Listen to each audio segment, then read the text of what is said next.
Por la señal de la Santa Cruz de nuestros enemigos, líbranos Dios nuestro, en nombre del Padre, del Hijo y del Espíritu Santo. Amén. Señor mío y Dios mío, creo firmemente que estás aquí, que me ves, que me oyes. Te adoro con profunda reverencia. Te pido perdón de mis pecados y gracia para hacer con fruto este rato de oración. Madre mía Inmaculada, San José, mi Padre y Señor, Ángel de mi guarda, interceded por mí. Queridos hermanos, vamos a hacer nuestro rato de oración el día de hoy contemplando el misterio de la Santísima Trinidad y vamos a meditarlo con las enseñanzas de San Atanasio y con el famoso símbolo atanasiano. Pero ¿qué decir primero de este santo? Fue una de las grandes figuras del siglo IV, junto con San Basilio el Grande, San Gregorio Nacianceno y San Gregorio de Niza en Oriente, y junto a San Hilario y San Ambrosio en Occidente. Y es una de las grandes figuras de la Iglesia del siglo IV por su incansable defensa del símbolo de la fe promulgado en el Concilio de Nicea. Por eso se le llama también Padre de la Ortodoxia y Columna de la Fe. San Atanasio nació en Alejandría de Egipto en el año 295. En esa ciudad recibió su formación filosófica y teológica y fue ordenado diácono a los 24 años. Acompañó al obispo Alejandro, patriarca de Alejandría, al Concilio de Nicea, recordamos, en el año 325. En este concilio, el primero de los ecuménicos, la Iglesia condenó la herejía de Arrio, que negaba la consubstancialidad del Padre y del Hijo, y afirmaba, por el contrario, que el Verbo, aunque era superior a todas las criaturas, era inferior al Padre. A pesar de esta condena, los secuaces de Arrio, amparados muchas veces por la autoridad imperial, siguieron difundiendo sus doctrinas, sobre todo en Oriente. Es entonces cuando cobra enorme importancia San Atanasio, que, elegido justamente para sustituir a Alejandro en la sede de Alejandría, es consagrado obispo en el año 328. De ese momento se convierte en el gran adalid del credo de Nicea, el brillante escritor que expone teológicamente y defiende contra diversas herejías la fe verdadera en la Santísima Trinidad. Esta defensa le costó nada más ni nada menos que 6 destierros, pero de todos ellos regresó invicto a Alejandría, donde el clero y el pueblo le acogían triunfalmente. Sus últimos años transcurrieron en paz. Falleció en el año 373, 8 años antes de que el Concilio I de Constantinopla, segundo ecuménico, reafirmara solemnemente la fe de Nicea y diera término a la herejía arriana. La producción literaria de San Atanasio es amplísima.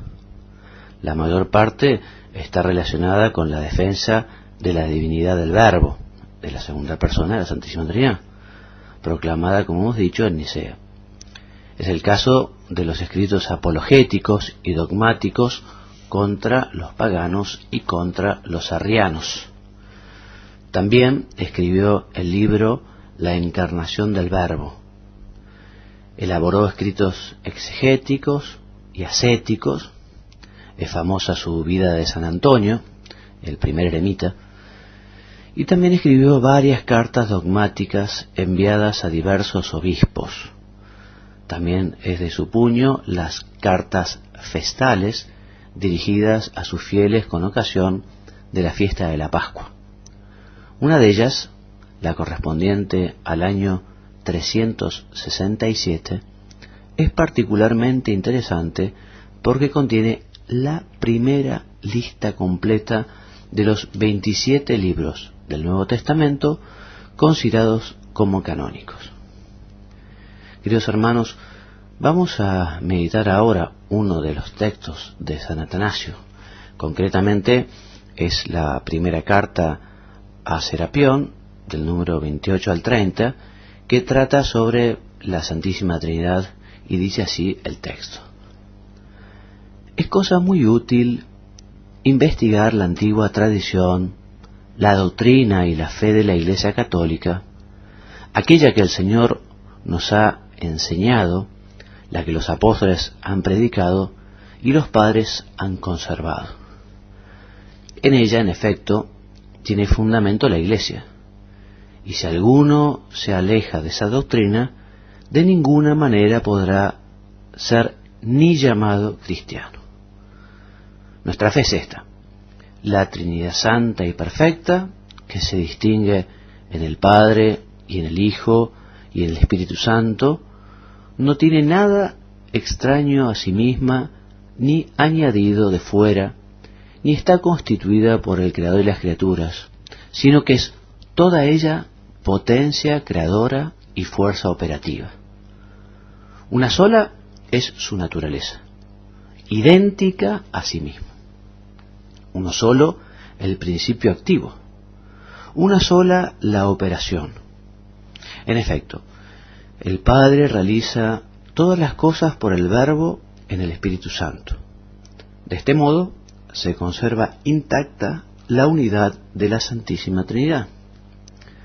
Por eso, en la Iglesia se predica un solo Dios que está por encima de todas las cosas, que actúa por medio de todo y está en todas las cosas, como dice la carta a los Efesios en su capítulo 4. Está por encima de todas las cosas, ciertamente como Padre, principio y fin. Actúa a través de todo, sin duda, por medio del Verbo. Obra, en fin, en todas las cosas en el Espíritu Santo. El apóstol Pablo, cuando escribe a los Corintios sobre las realidades espirituales, reconduce todas las cosas a un solo Dios Padre, como al principio, diciendo: hay diversidad de carismas, pero un solo Espíritu. Hay diversidad de ministerios, pero un solo Señor. Hay diversidad de operaciones, pero uno solo es Dios que obra en todos. Primera carta a los Corintios, capítulo 12, 4 al 6. En efecto, aquellas cosas que el Espíritu distribuye a cada uno provienen del Padre por medio del Verbo, pues verdaderamente todo lo que es del Padre es también del Hijo. De ahí que todas las cosas que el Hijo concede en el Espíritu son verdaderos dones del Padre. Igualmente, cuando el Espíritu está en nosotros, también en nosotros está el Verbo, de quien lo recibimos. Y en el Verbo está también el Padre. De este modo se realiza lo que está dicho. Vendremos, dice, vendremos. Entre paréntesis, yo y el Padre y yo, dice el Señor. Y pondremos en Él nuestra morada. Juan capítulo 14. Porque donde está la luz, allí se encuentra el esplendor. Y donde está el esplendor, allí está también su eficacia y su espléndida gracia. Lo mismo enseña San Pablo en la segunda epístola a los Corintios. Con estas palabras dice: la gracia del Señor Jesucristo, el amor de Dios y la comunicación del Espíritu Santo estén con todos vosotros. Se trata de la segunda carta a los Corintios, capítulo 13, versículo 3. La gracia, en efecto, que es don de la Trinidad, es concebida por el Padre, por medio del Hijo y en el Espíritu Santo. Como la gracia procede del Padre, por medio del Hijo, así no podemos participar nosotros del don, sino en el Espíritu Santo. Y entonces, hechos partícipes de Él, tenemos en nosotros el amor del Padre, la gracia del Hijo y la comunión del Espíritu Santo. Hasta aquí el texto de San Atanasio. Y qué decir, hermanos, en este rato de oración. que vamos a aprovechar entonces para alabar a Dios Padre, a Dios Hijo, a Dios Espíritu Santo, para pedirle a quien es esposa, madre e hija, que nos ayude a tratar a cada una de las divinas personas de la Santísima Trinidad. Porque es fácil tratar a Jesús, que se hizo hombre como nosotros y que encontramos su vida en los Evangelios, sus enseñanzas. No es tan difícil tratar al Padre, figurándonos justamente la imagen de quien nos ha engendrado también nosotros, con amor paterno. Puede ser un poco más difícil tratar al Espíritu Santo que proviene del amor del Padre y del Hijo. Pero tenemos que aprender, queridos hermanos, a tratar a las tres divinas personas, a tratar al Padre, a tratar al Hijo, a tratar al Espíritu Santo. Cuando hablo de tratar, me refiero a hablar con ellos en la oración, a dirigirnos a ellos, a cada una de las personas, independientemente. Pedir al Padre, pedir al Hijo, pedir al Espíritu Santo, agradecer al Padre, agradecer al Hijo, agradecer al Espíritu Santo, pedir perdón al Padre, al Hijo, al Espíritu Santo, y así también ir creciendo en nuestra vida de piedad y en nuestra vida interior. Te decía, te recomiendo vivamente que se lo pidas a quien es justamente esposa, hija y madre de Dios. Los santos han meditado, lógicamente, a la Santísima Trinidad, y concretamente Santa Teresa de Jesús nos cuenta en su biografía el impacto que le supuso el meditar este símbolo que leeremos dentro de un ratito, el símbolo atanasiano. Ella, haciendo su oración, nos dice que, estando una vez rezando el Quicunque Vult, así son las primeras palabras del símbolo en latín, se me dio a entender la manera cómo era un solo Dios y tres personas, tan claro que yo me espanté y me consolé mucho.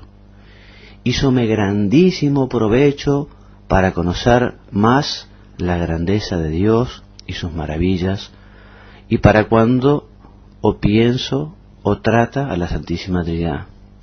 Parece, entiendo cómo puede ser, y esme mucho contento.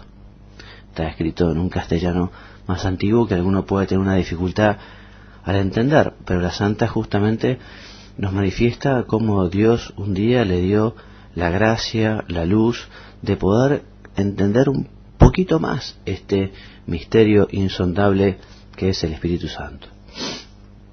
Y la Iglesia nos recomienda alimentar la piedad con un sólido alimento, y por eso nos invita a rezar o meditar estas reglas de fe y la oración y las oraciones compuestas para alabanza a la Santísima Trinidad. El símbolo atanasiano del que estamos hablando, o también llamado Quicunque, que antiguamente los cristianos recitaban cada domingo después de la homilía, y que aún muchos recitan y meditan en honor de la Santísima Trinidad. Otro símbolo que vale la pena meditar en honor de la Santísima Trinidad es el trisagio angélico, especialmente en esta solemnidad, en la solemnidad de la Santísima Trinidad. Rezar muchas veces el Gloria al Padre y al Hijo y al Espíritu Santo. Por eso, hermanos míos, continuemos pidiéndole a la Santísima Virgen que nos ayude a alabar, a bendecir, a agradecer a cada una de las divinas personas de la Santísima Trinidad. San Agustín también decía: Señor y Dios mío, mi única esperanza, óyeme para que no sucumba el desaliento y deje de buscarte, que yo ansíe siempre ver tu rostro. Dame fuerzas para la búsqueda. Tú quisiste que te encontrara y que me has dado esperanzas de un conocimiento más perfecto. Ante ti está mi firmeza y mi debilidad. Sana esta, conserva aquella. En ti está mi ciencia y mi ignorancia. Si me abres, recibe al que entra. Si me cierras el postigo, abre al que llama. Haz que me acuerde de ti, que te comprenda y que te ame. Acrecienta en mí estos dones hasta mi reforma completa. O sea que pidámosle a la Santísima Virgen, pidámosle a Santa Teresa, a los santos, a San Agustín, que nos ayude justamente a profundizar en este misterio de la Santísima Trinidad, como para que nuestra piedad, nuestro amor sea creciente. Sigue diciendo el santo, sigue diciendo San Agustín en su tratado sobre la Trinidad: cuando arribemos a tu presencia, cesarán estas muchas cosas que ahora hablamos sin comprenderlas, y tú permanecerás todo en nosotros, y entonces modularemos un cántico eterno alabándote unánimemente, y hechos en ti también nosotros una sola cosa. Eso es lo que aspiramos todos, poder compartir toda la eternidad junto a la Trinidad Beatísima, junto al Padre, junto al Hijo y junto al Espíritu Santo. Por eso, hermanos, alabemos con frecuencia al Señor uno y trino.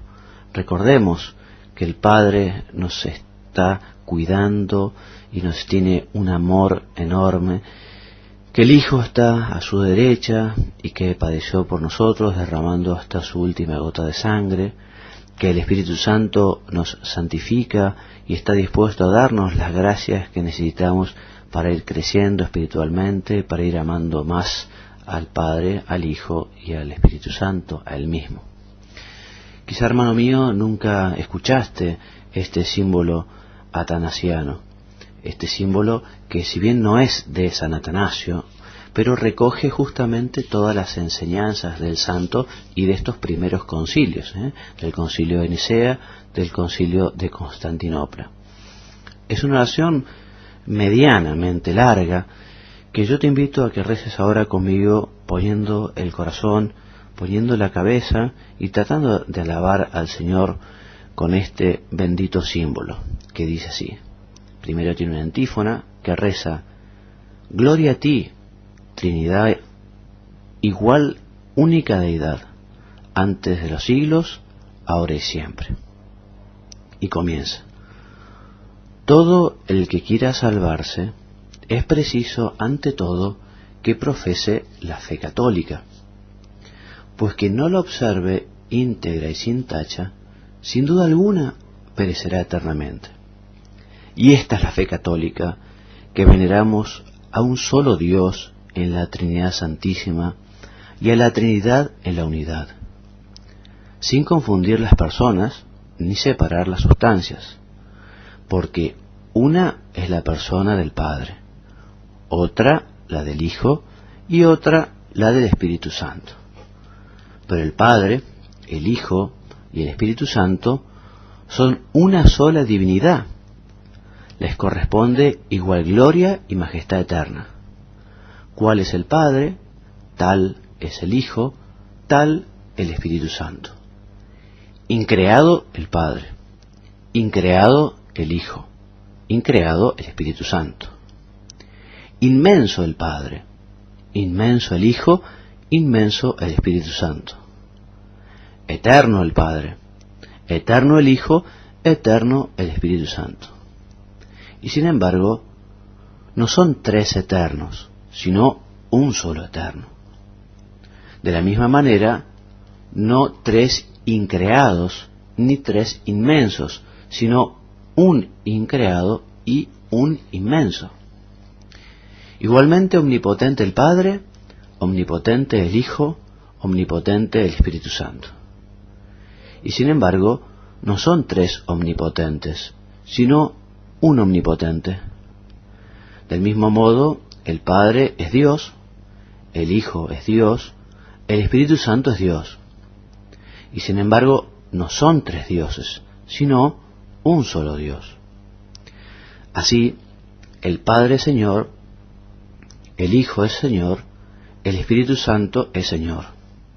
Y sin embargo, no son tres señores, sino un solo Señor. porque así como la verdad cristiana nos obliga a creer que cada persona es Dios y Señor, la religión católica nos prohíbe que hablemos de tres dioses o señores. El Padre no ha sido hecho por nadie, ni creado, ni engendrado. El Hijo procede solamente del Padre, no hecho ni creado, sino engendrado. El Espíritu Santo procede del Padre y del Hijo, no hecho ni creado, ni engendrado, sino procedente. El brillante escritor que expone teológicamente y defiende contra diversas herejías la fe verdadera en la Santísima Trinidad. Esta defensa le costó nada más ni nada menos que 6 destierros, pero de todos ellos regresó invicto a Alejandría, donde el clero y el pueblo le acogían triunfalmente. Sus últimos años transcurrieron en paz. Falleció en el año 373, 8 años antes de que el Concilio I de Constantinopla de la ortodoxia y columna de la fe. San Atanasio nació en Alejandría de Egipto en el año 295. En esa ciudad recibió su formación filosófica y teológica y fue ordenado diácono a los 24 años. Acompañó al obispo Alejandro, patriarca de Alejandría, al concilio de Nicea, recordamos, en el año 325. En este concilio, el primero de los ecuménicos, la Iglesia condenó la herejía de Arrio, que negaba la consubstancialidad del Padre y del Hijo, y afirmaba: por la señal de la Santa Cruz de nuestros enemigos, líbranos Dios nuestro, en nombre del Padre, del Hijo y del Espíritu Santo. Amén. Señor mío y Dios mío, creo firmemente que estás aquí, que me ves, que me oyes. Te adoro con profunda reverencia. Te pido perdón de mis pecados y gracia para hacer con fruto este rato de oración. Madre mía Inmaculada, San José, mi Padre y Señor, Ángel de mi guarda, interceded por mí. Queridos hermanos, vamos a hacer nuestro rato de oración el día de hoy contemplando el misterio de la Santísima Trinidad. Y vamos a meditar, por el contrario, que el Verbo, aunque era superior a todas las criaturas, era inferior al Padre. A pesar de esta condena, los secuaces de Arrio, amparados muchas veces por la autoridad imperial, siguieron difundiendo sus doctrinas, sobre todo en Oriente. Es entonces cuando cobra enorme importancia San Atanasio, que, elegido justamente para sustituir a Alejandro en la sede de Alejandría, es consagrado obispo en el año 328. De ese momento se convierte en el gran adalid del credo de Nicea, con las enseñanzas de San Atanasio y con el famoso símbolo atanasiano. Pero ¿qué decir primero de este santo? Fue una de las grandes figuras del siglo IV, junto con San Basilio el Grande, San Gregorio Nacianceno y San Gregorio de Niza en Oriente, y junto a San Hilario y San Ambrosio en Occidente. Y es una de las grandes figuras de la Iglesia del siglo IV por su incansable defensa del símbolo de la fe promulgado en el Concilio de Nicea. Por eso se le llama también Padre